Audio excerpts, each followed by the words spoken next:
In today's video, I'm going to teach you how to accept payments with Stripe.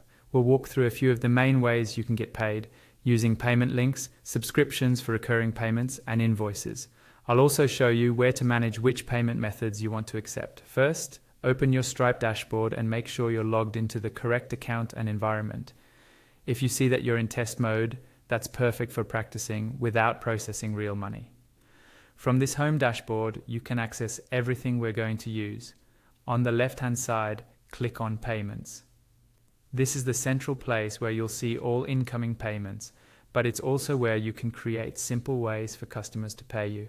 Within Payments, click on Payment Links. Payment links let you create a checkout page that Stripe hosts for you.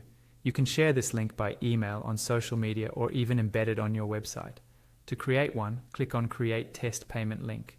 You'll now see a screen where you can enter all the details for your link.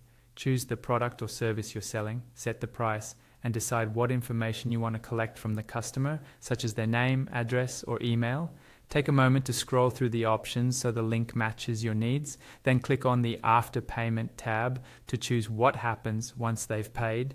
For example, you might redirect them to a thank you page or a download page. When everything looks good, you can save and use this link.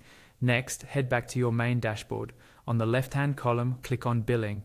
This area is focused on recurring revenue and customer billing tools. Inside Billing, click on Subscriptions.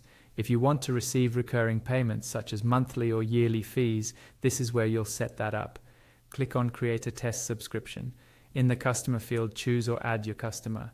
Then look at the subscription details below and configure the duration, pricing, and whether or not there's a trial period. Adjust the billing interval and any other options you need, then save the subscription. Now go back to your dashboard again and click Billing once more. This time, click on Invoices.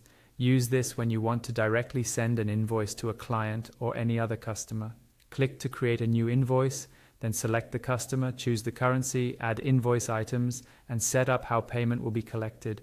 When you're done, you can send it straight from Stripe. Finally, from the dashboard, click the gear icon in the top right corner to open your settings. Choose Payments.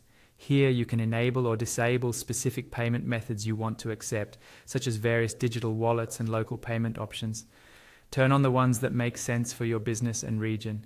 And that's the core workflow for accepting payments with Stripe using links, subscriptions, invoices, and payment method settings.